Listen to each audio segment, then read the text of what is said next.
ہمارا نواں موضوع ہے قریش اور مکہ کی حکمرانی۔ آل اسماعیل پھر مکہ میں جمع ہو گئی۔ یوں تو اسماعیل علیہ السلام کی اولاد سے عرب بھرا پڑا تھا، مگر قصی نے اپنی اوپر کی 8 پشتوں کی اولاد مکہ میں جمع کر لی۔ قریش قبائل کا اطلاق نذر بن کنانہ کی اولاد سے ہونے لگا۔ قریش کا لفظ تکرش سے مشتق ہے، معنی اس کے ہیں بکھرنے کے بعد جمع ہو جانا۔ قصی نے ان کو جمع کیا تو ان قبائل کا اجتماعی نام قریش ہو گیا۔ کہنے کو ان قبیلوں کے اپنے اپنے نام بھی رہے۔ تکرش کا لفظ صفاتی لحاظ سے کسب اور تجارت کے معنوں میں بھی آتا ہے، چونکہ ان جمع ہوئے قبائل کا عمومی کسب تجارت ہی تھا، اس لیے بھی یہ نام قریش ان پہ صادق آ گیا۔ عربی بڑی فصیح و بلیغ زبان ہے۔ تکرش کے ایک معنی تلاش اور جستجو کرنے کے بھی ہیں۔ قصی نے اپنے اجداد کے قبائل یکجا کرنے کے لیے ان کی تلاش اور جستجو بھی کی تھی۔ یوں یہ نام قریش کی ایک اور مساحت بن گیا۔ عربوں میں صحرائی قبائل دوسرے قبیلوں پہ اپنی فوقیت جتانے کے لیے کوئی بہانہ ضائع نہیں کرتے۔ ان کی ڈکشنری میں قریش کرش کی تفسیر بھی تھا، اور کرش ایک بڑی سمندری مچھلی کو کہتے تھے جو چھوٹی مچھلیوں کو کھا جاتی تھی۔ انہوں نے اپنے قریشی نام سے دوسرے قبائل کو یہ بھی جتا دیا کہ اب تم ہمارا لقمہ بنو ہی بنو۔ یہ تو ہوئیں وہ 5 وجہیں قریش اصطلاح رائج ہونے کی۔ ایک چھٹی وجہ بھی بیان کی جاتی ہے کہ کنانہ بن خزیمہ کے پوتے کا نام کرش تھا، اس کا قبیلہ بھی ان قبائل کی جتھا بندی میں مکہ آ گیا۔ یوں یہ نام اور مستحکم ہو گیا۔ کہتے ہیں اسی کرش بن حارث کا بیٹا بدر بن قریش تھا۔ اس بدر نامی لڑکے نے مکہ سے دور یثرب کے پاس ایک تجارتی گزرگاہ کے پاس ایک کنواں کھدوایا تھا۔ اس کنویں کی وجہ سے وہ جگہ ہی بدر کہلانے لگی۔ یہ وہی جگہ ہے جہاں مسلمانوں اور کافروں کی پہلی جنگ کا ہونا لکھا گیا تھا۔ جنگ بہرحال ہوئی۔ قصی کے صحرائی قبائل زور آور تھے، اوپر سے اس کے ستیلے بھائی رضا کی دور شامی سرحد سے رسد آ گئی۔ بنو قزا جن کے قافلے کے ساتھ قصی مکہ آیا تھا، وہ بھی تلواریں نکال کے اس کی مدد کو آ گئے۔ ان سب کے مد مقابل بنو خزاع کے بھی کچھ حلیف تھے۔ ان میں خاص طور پر بنو بکر آگے آگے تھا۔ خوب لڑائی ہوئی، بہت خون بہا، دونوں طرف سے لوگ گرے۔ بنو خزاع اور بنو بکر کا نقصان زیادہ ہوا۔ آخر ارد گرد کے امن پسند قبائل درمیان میں جنگ بندی کے لیے آ گئے۔ طے یہ ہوا کہ فریقین عمرو بن عوف بن کعب کو اپنا ثالث مقرر کر لیں۔ دونوں فریقوں نے اسے ثالث منظور کر لیا۔ اقرار کر لیا گیا کہ اگلے دن صحن کعبہ میں آ کر دونوں فریقوں کے مابین وہ بھی جو فیصلہ دے گا اس کی پیروی کی جائے گی۔ اگلے دن کا بے تابی سے انتظار ہونے لگا۔ اگلا دن آ گیا، دونوں فریق صحن کعبہ میں موجود تھے۔ عمرو بن عوف فیصلہ سنانے کے لیے کھڑا ہو گیا۔ دونوں فریق لب بستہ ہو کے سننے لگے۔ عمرو بن عوف گرجدار آواز والا موٹا اونچا مضبوط آدمی تھا۔ اونچی آواز میں بولا، میرا فیصلہ کان کھول کر سن لو۔ دونوں فریقین کے درمیان جو خون ریزی ہوئی، میں اسے اپنے ان قدموں کے نیچے رونتا ہوں۔ جو ہوا ہو گیا، اب کوئی خون خرابہ نہیں ہوگا، نہ تو فریق کسی فریق کا خون بہا دے گا۔ رہ گئی بات تولیت کعبہ کی، تو میں نے حسب نظم اور تاریخی حقیقتوں کو سامنے رکھتے ہوئے فیصلہ کیا ہے کہ مکہ کا متولی قصی ہوگا۔ بنو قزاع اور بنو بکر اپنے تمام تر اسباب کے ساتھ مکہ کی حدود سے باہر جا کے رہنے کے پابند ہوں گے۔ فیصلہ سنا دیا گیا، تعمیل ہوگی۔ تعمیل ہوئی۔ فیصلہ سنانے والا عمرو بن عوف اپنے فیصلے کی وجہ سے ہمیشہ کے لیے یا عمرو بن عوف کہلانے لگا، کیونکہ دونوں پیروں تلے روننے والے کو عرب کی زبان میں یا عمرو ہی کہا جاتا ہے۔ قصی دور سے آنے والا مکہ کا سربراہ بن گیا۔ اس نے رئیس مکہ کے تمام حق ادا کر دیے۔ اس سے پہلے خدا کے گھر کے طواف، حج اور عمرے کے لیے آنے والوں کی آسانی کے لیے کوئی طے شدہ سہولتیں نہیں تھیں۔ کہنے کو دور سے آئے زائرین سے بھتہ لیا جاتا تھا، مگر ان کے رہنے، کھانے اور پینے کے لیے انتظامات نامکمل اور غیر مربوط تھے۔ مکہ کے رہائشی لوگ بھی شہری سہولتوں سے نابلد تھے۔ ان کے باہمی مشاورت کے لیے کوئی مروجہ جگہ تک نہ تھی۔ جنگ اور امن کے دنوں میں بھی وہ قبائل اپنی اپنی بولیاں بولتے تھے۔ مکہ میں قصی کی آنے تک لوگ جھونپڑیاں بنا کے صحرائی خانہ بدوشوں کی طرح رہا کرتے تھے۔ قصی میں جب اپنے اجداد کے قبائل جمع کر لیے تو انہیں کچے پکے مکان بنا کر رہنے کو کہا۔ رہنے کے لیے مکانوں کی تعمیر کے لیے پہاڑی دروں، گھاٹیوں اور ڈلوانوں پر خود رو اگے درختوں کو کاٹنے کا حکم دیا ہے۔ ان درختوں کو کاٹنے سے نہ صرف رہائشی قطاعات کے لیے جگہ ملی، بلکہ مکانوں کی تعمیر کے لیے لکڑی بھی دستیاب ہو گئی۔ قصی سے پہلے لوگ ان درختوں کو احترام کعبہ میں کاٹنے سے ڈرتے تھے۔ قصی نے کعبہ کی بستی کو بسانے اور سجانے کے لیے انہیں ان ہاردار درختوں کو کاٹنے پر رضامند کر لیا۔ یہی نہیں، پہلا درخت اپنے ہاتھ سے قصی نے کاٹا۔ مکہ میں لوگ بسنے لگے تو کچھ قبائل وادی میں ریت اور پتھروں کے گھر بنانے لگے۔ اس وادی کے کئی نام تھے، اسے ابدہا، بتہا اور بتاہ ناموں سے پکارا جاتا تھا۔ جو قبائل وہاں گھر بنا کے رہنے لگے انہیں متبعین کہا جانے لگا۔ یہ قریش البتہ بھی کہلاتے تھے۔ ان قبائل کی اکثریت تھی۔ کچھ قریشی قبائل نے اپنے رہنے کے لیے مکہ کی پہاڑیوں کے ڈلوانا کو پسند کیا، یوں وہ لوگ مکہ کے بالائی حصے میں مقیم ہو گئے۔ انہیں قریش ظواہر کہا جانے لگا۔ سب آباد ہو گئے تو مکہ ایک شہر بن گیا۔ یوں قصی نے مکہ کی وادی کو پہلی بار ایک شہری نظام سے متعارف کرایا۔ اس شہری ریاست کو چلانے کے لیے اس نے 7 طرح کے مناسب رائج کیے۔ پہلا منصب حجابہ کا تھا۔ یہ منصب کعبہ کو حجاب میں رکھنے کا تھا۔ ہر کوئی کعبہ میں نہ گھومتا پھرے، کہنے وہ کعبہ کی چابی پہلے بھی ہوا کرتی تھی۔ کب دروازہ کھلے گا، کون کھولے گا، اور جو کھولے گا جس کے پاس چابی ہوگی وہی کعبہ میں نذرانے کے طور پر لائی گئی امانتوں کی حفاظت بھی کرے گا۔ دوسرا منصب رفادہ رکھا گیا۔ قصی نے اپنے لوگوں کو جمع کر کے گفتگو کی، بولا خدا کے گھر کی زیارت کے لیے آنے والے خدا کے مہمان تصور کیے جائیں۔ ان زائرین کی ضیافت اور میزبانی ہمارا فرض ہے۔ میں اپنے مال سے اس میں حصہ دوں گا، تم اپنے مال سے اس میں حصہ ڈالو۔ ایک اجتماعی فنڈ بناؤ اور خدا کے گھر کی طرف آنے والوں کو کھلاؤ۔ تیسرا منصب سقایا تھا۔ کہنے کو کھانے کے ساتھ ہی پینے کا تصور آتا ہے، مگر مکہ ایسی بنجر اور گرم پہاڑی سنگلاخ وادی میں آباد تھا جہاں کھانے اور کھلانے کے لیے اونٹ کا گوشت وہیں سے مل جاتا تھا، مگر پیٹ بھر کے پینے کے لیے پانی وادی سے باہر جا کے لانا پڑتا تھا۔ کعبے کے سین میں زمزم کا کنواں پچھلے تقریباً 500 سالوں سے بند پڑا تھا۔ قصی کی نسل کے لوگ اس کنویں سے ناواقف تھے۔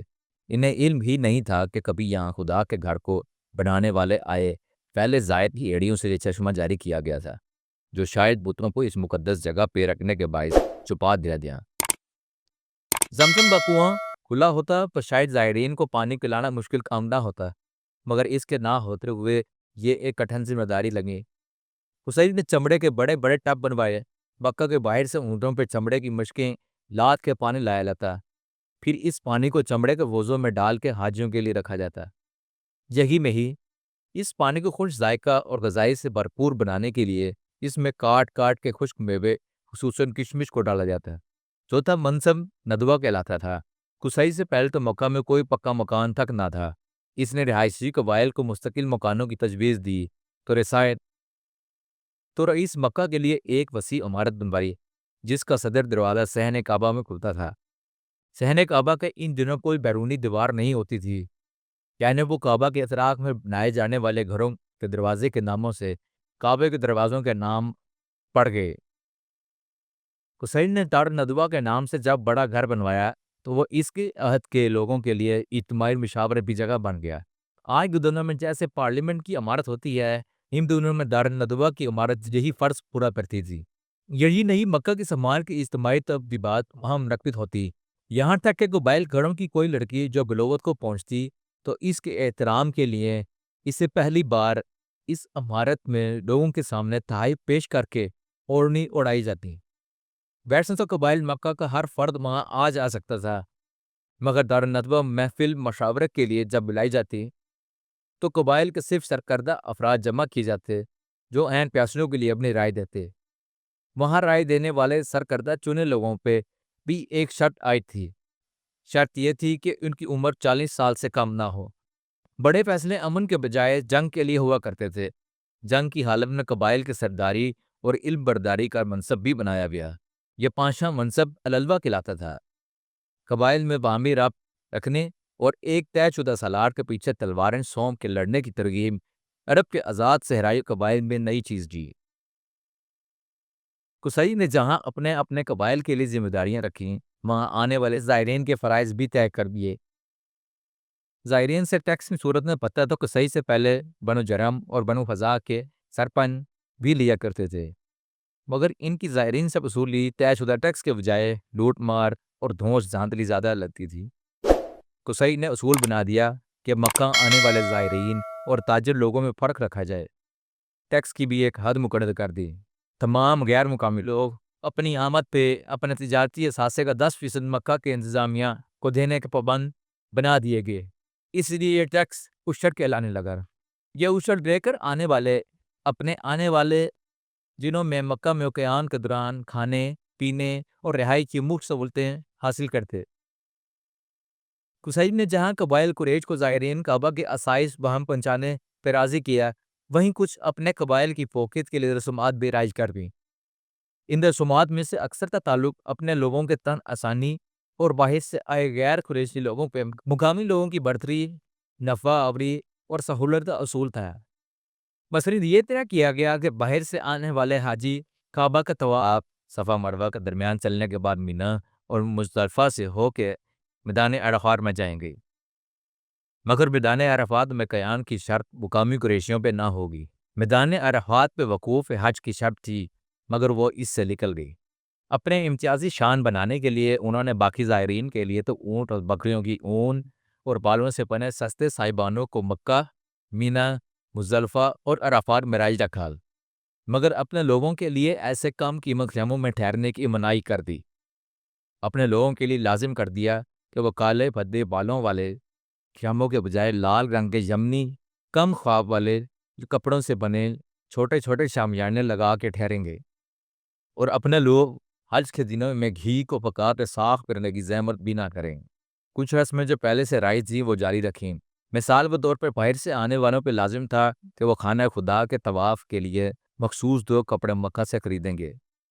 اگر کوئی خریدنے کی قدرت نہ رکھتا ہو تو وہ غریب اپنی آسانی کے لیے کپڑوں کے بغیر ننگا ہو کے خدا کے گھر کا طواف کیا کرتا تھا۔ قصی نے مزدلفہ میں حج کے دنوں میں مسلسل آگ کے علاوہ جلا کے روشنی رکھے جانے کی رسم بھی شروع کر دی۔ کہنوں کو اس سے رات سمے زائرین کو راہ دیکھنے میں سہولت دیتی، مگر کچھ لوگ اس بت پرستی کے دنوں میں حج کرتے کرتے اس آگ کی پرستش بھی کرتے جاتے۔ بہرحال قصی مکہ کی شہری بستی کا پہلا حکمران بن گیا۔ اس نے بڑی لگن، جذبے اور دبدبے سے حکمرانی کی۔ اس کے 4 بیٹے اور 2 بیٹیاں تھیں۔ عبد المناف، عبد الدار، عبد العزیٰ اور عبد القصی بیٹوں کے نام تھے، اور بیٹیاں تخمر اور برا تھیں۔ ان سب کی ایک ہی ماں تھی، پرانے رئیس مکہ حلیل بن کعب بن عمرو بالخزائی کی بیٹی حبی۔ قصی نے طویل عمر پائی۔ اس کی عمر میں ہی اس کے بیٹے معاشرے میں اپنا مقام بنا چکے تھے۔ یوں تو اس کے سبھی بیٹے بہادری، سخاوت اور اعلیٰ ظرفی کے معیار پہ کرب و جوار میں مشہور تھے۔ تاہم 4 بیٹوں میں دوسرا بیٹا عبد المناف اپنی شخصیت، ذیل آبرو، حکمت اور بہترین سفارتکاری کے باوجود مکہ کی بستی میں ہی نہیں بلکہ دور کی بڑی ریاستوں تک تعلقات بنا چکا تھا۔ یہ عبد المناف ہی تھا جس نے عرب کی ریگزاروں سے نکل کے طور شمال مغرب میں شام اور روم کے فرما روا حلقہ سے پرامن تجارت کے ذر سے اپنی قوم کے لیے اجازت نامہ حاصل کر لیا جا۔ ظاہر ہے ان تجارتی کاروانوں کو لاتے لے جاتے اس کی مالی حالت مضبوط ہو گئی تھی۔ اپنی زندگی کے آخری دنوں میں قصی کو اپنے سب سے بڑے بیٹے عبد الدار اور بستی میں اپنے چھوٹے بھائی عبد المناف سے معاشرتی اور مالی طور پر کمزور دیکھ کے پیار آ گیا، اور اس نے خانہ خدا کی چابی کے علاوہ خدا کے گھر کی میزبانی کے جملہ ذمہ داریاں اسے سونپ دی۔ قصی نے عبد الدار کو کہا، بیٹا مجھے پتہ ہے تیرے چھوٹے بھائی تجھ پر فوقیت حاصل کر چکے ہیں۔ میری کوشش ہے کہ کسی طرح میرے بیٹوں میں اونچ نیچ نہ ہو، سبھی معزز ہوں۔ میرا اثاثہ کو تم سب بھائیوں میں برابر بٹے گا۔ ہاں، میرے نام سے جو اعزاز اور واسطہ ہے وہ میں تمہیں دیتا ہوں۔ یوں قصی نے خدا کے گھر کی دربانی، حجابت، سقایا، رفادہ، لوا، ندوہ اور سربراہی عبد الدار کو دے کر اس کے قد کو اونچا کر دیا تاکہ وہ عبد المناف کے برابر نظر آ سکے۔ عبد المناف اپنے قد سے بھی کہیں بڑا نکلا۔ ساری عمر اس نے باپ کے بھائی کو دیے اختیارات پہ آنکھ کی پلک تک نہ اٹھائی۔ باپ کے مرنے کے بعد عبد الدار کی مکمل تعظیم کی۔ دونوں کی اولاد جوان ہو گئی۔ عبد المناف کے 4 بیٹے تھے، سب سے بڑا مطلب، دوسرا ہاشم، تیسرا عبد الشمس۔ تینوں بیٹے ایک ہی ماں سے تھے۔ ماں کا نام عاتقہ، یہ مروہ بن حلال بن فالج بن تغلبہ بن زکوان کی بیٹی تھی جو حزل کی اولاد سے تھا۔ چوتھے بیٹے کا نام نوفل تھا۔ اس کی ماں عاتقہ نئی وقادہ تھی۔ عاتقہ کے 3 بیٹوں کے علاوہ 5 بیٹیاں بھی تھیں، تمازر، حنا، کلابہ، برا اور حالہ۔ یہ 5 بیٹیاں جب قریش کے 5 مضبوط قبیلوں میں بیائی گئی تو ان قبیلوں سے عبد المناف اور اس کے 3 بیٹوں مطلب، ہاشم اور عبد الشمس کے تعلقات بھی مضبوط ہو گئے۔ نوفل کی ماں جئی بہن کا نام لائطہ تھا۔ دنیا کی ہر زندہ معاشرے کی طرح عرب قبائل میں بھی بیٹیوں، بہنوں اور اونچے خاندانوں میں بیاہ اور ماں جائے بھائیوں کی خوشحالی، سخاوت اور جسمانی مضبوطی بے پناہ قوت کا باعث ہوتی تھی۔ عبد الدار کی اولاد کی نسبت عبد المناف کی اولاد عرب کی ریگستانوں میں ہی زیادہ معزز نکلی۔ جب عبد الدار اور عبد المناف دونوں فوت ہو گئے تو دونوں کی اولادوں میں کعبہ کی چابیوں اور مہمانوں کی میزبانی کے جملہ اعزازوں کے لیے رساکشی ہونے لگی۔ عبد المناف کی اولاد کے ساتھ کچھ دوسرے بھائیوں کی اولاد بھی آ ملی۔ عبد المناف کی 5 بڑے قبیلوں میں بیائی بہنیں بھی آ گئیں۔ ایک بہن خوشبو سے بھرا ایک بادشاہی پیالہ دیتی آئی۔ عبد المناف کے بیٹوں اور بیٹیوں کے علاوہ ان کی طرفداروں نے خوشبو سے بھرے پیالے میں ہاتھ ڈبوئے اور ہاتھوں سے غلاف کعبہ کو خوشبو لگا کے قسم کھا لی کہ ہم ناانصافی سے کعبہ کی تمام اختیارات عبد الدار اور دیے جانے پر احتجاج کریں گے۔ لڑنا پڑا تو اکٹھے مل کے لڑیں گے، اس وقت تک جب تک سمندر میں پانی ہے اور صحراؤں میں ریت۔ خوشبو سے ہار پھاڑ لینے کی وجہ سے ان سارے گھرانوں کا نام متبعین پڑ گیا۔ بنو اسد، بنو زارہ، بنو تیم اور بنو حارث انہی کے ساتھ تھے۔ ادھر عبد الدار کی اولاد کو بھی اپنے چچیرے بھائیوں کی اکھٹ کی بھنک پڑ گئی۔ شاید انہیں خوشبو نہ ملی یا وہ دوسرے گروہ پہ نفسیاتی دباؤ ڈالنا چاہتے تھے۔ وہ پیالے میں خوشبو کے بجائے کسی اونٹ یا گائے کا خون بھر کے کعبہ کے صحن میں آ بیٹھے۔ خون سے بھرے ہاتھ کی انگلیاں وہ غلاف کعبہ سے کیسے پہنچتے؟ انہوں نے خون آلود اپنی انگلیاں زبانیں نکال کے چاڑ لی اور منہ کھول کے شور مچا دیا کہ ہم کعبہ کی اس ولیت کسی دوسرے کے ہاتھ نہ جانے دیں گے۔ عبد الدار کے علاوہ مخزوم اگی، سہم جمع اور کئی دوسرے قریشی قبائل کی اولاد بھی ان میں آ بیٹھی اور ان کے خون بھرے پیالے میں انگلیاں ڈبو کے چاٹنے لگی۔ قصی کے پودوں میں 2 گروہ ہو گئے۔ خوشبو میں ہاتھ ڈگو کے حلف اٹھانے والے اہلاک اور متبعین مشہور ہوئے تو خون چاڑنے والے لقات الدام کے لانے لگے۔ دونوں طرف جنگ کی تیاریاں ہونے لگیں۔ قصی کی اولاد میں رسا گیری شروع ہوئی تو پورے قبائل قریش تقسیم ہو گئے۔ تلواریں نیاموں سے باہر نکل آئی۔ پتھر کی سلوں پر ان کی دھار تیز ہونے لگی۔ ڈھال کا ان صحرائی قبائل میں رواج کم تھا۔ انہیں دفاع کا ہوش نہیں ہوتا تھا۔ حالت جنگ میں وہ صرف ایک ہی ہنر سے واقف تھے، بے جگری سے لڑنا۔ اس وقت تک لڑنا جب تک موت ان نے فیصلہ نہ کر دے۔ بقا یہ مقدس احترام بڑی بستی میں سرا سہمگی پھیل گئی۔ گدھ اوپر آسمان کے وسطوں سے کچھ نیچے اتر کے ان کے اوپر منڈرانے لگے۔ وہ بستی جہاں دور طے شدہ حدود تک کسی بھی ذی روح کا خون بہانا منع تھا، وہاں بھائیوں کی اولاد نے ایک دوسرے کے لیے تلواریں سونت لیں۔ مکہ پہ جنگ کے بادل میں ڈلالتے دیکھ کے کچھ امن پسند لوگوں کو قصی یاد آنے لگا، جس نے قریش کے تمام قبائل پر صحراؤں سے نکال کے مکہ کی بستی میں احترام والے گھر کے گردا گرد وقار سے آباد کیا تھا۔ خود طویل عمری کے بعد فوت ہو کے حجون میں دفن ہوا تھا۔ قصی کے حجون میں دفن کے بعد حجون ہی اشراف مکہ کا پسندیدہ قبرستان ہو گیا تھا، اور اب اولاد قصی میں پڑی دراڑوں کو دیکھ کے انہی حجون میں ان گنت قبریں پلنے کو بے چین نظر آتی تھی۔ انہیں قصی کی وفات پر اس کی بیٹی تخمرہ کا لکھا مرثیہ یاد آ گیا۔ تخمرہ لکھتی ہے، سونے والے رات سو رہے تھے، موت کی خبر دینے والے برے آدمی نے دروازہ کھٹکھایا اور قصی کے مرنے کی خبر دی۔ اس قصی کے جانے کی جو قوم کا سردار تھا، رابر تھا، سخی اور کریم تھا، خبر دینے والے نے اس شخص کے مرنے کی خبر دی جو پندان لوئی میں مہذب تر تھا۔ اس خبر نے میرے آنسوؤں کو ایک لڑی میں پرو دیا، آنسوؤں کو پرو کے بنی لڑی کو توڑ دیا، بکھیر دیا، میرے اندر رنگ بھر گیا، نیند اچاڑ ہو گئی، بے قراری ایسی پڑی جیسے سانپ نے ڈس لیا ہو۔ مکہ کی بستی نے اولاد قصی کے سرہانوں پہ موت کا سانپ سر اٹھائے نہ چاہتا ہے۔ پورے علاقے میں بھائیوں بھی اولاد میں آپس کی دشمنی کے باعث کوہ کی لہر پھیلی تھی۔ عبد المناف کی اولاد نے بہرحال ہاشم کو امید تھی کہ شاید لڑائی ٹل جائے۔ مکہ کے پواتر بستی نہ کوئی خون خرابہ نہ ہو۔ ایسا ہی ہوا، کچھ قبائل ثالثی کروانے آ گئے۔ خوشبو کے پیالے سے ولار کعبہ معطر کرنے والوں اور خون چاٹنے والوں کے درمیان لڑائی کے بجائے حالت امن میں فیصلہ ہو گیا۔ فیصلہ کرنے والے ثالثیوں نے دونوں فریقوں کے مابین نزاع بنے کعبہ کی تولیت کے مسئلے کو جانچا۔ دونوں گروہوں کے معاشرتی قدر و قیمت کا جائزہ لیا، ان کے مال و اسباب، اولاد، عادات، سخاوت اور قربانی کے جذبوں کو پرکھا اور فیصلہ دے دیا۔ فیصلہ یہ دیا کہ توالید کعبہ کی آدھی ذمہ داریاں ایک فریق ادا کرے، آدھی دوسرا۔ عبد المناف کی اولاد نے سخاوت، حلم اور احسار کی بھرمار دیکھی تو خدا کے گھر آنے والے مہمانوں کے تمام تر ذمہ داری انہیں دے دی۔ انہیں کہا تم حاجیوں کو پانی پلانا اور کھانا کھلانا۔ یوں سقایا اور رفادہ جیسی عظیم خدمات خانوادہ عبد المناف کے سرپن ہاشم کو ملوی، اور دکھاوے کی چودراہٹ، جنگ و جدل میں جھنڈا اٹھا کے چلنا، میدان جنگ میں دوڑتے گھوڑوں کی سربراہی کرنا اور کعبے کے دروازے کو کھولنے بند کرنے کی ذمہ داریاں اولاد عبد الدار کو دے دی۔ دار ندوہ کا کھلا کمرہ پوری اولاد کو صحیح کے لیے مشترک کر دیا کہ سارے عمائدین قریش ادھر آئیں، بیٹھیں، مشاورت اور فیصلے کریں۔ فیصلہ ہو گیا تو اس کی تعمیل ہوئی، جنگ ٹل گئی، مگر دلوں کے شیشوں میں بال آ گیا۔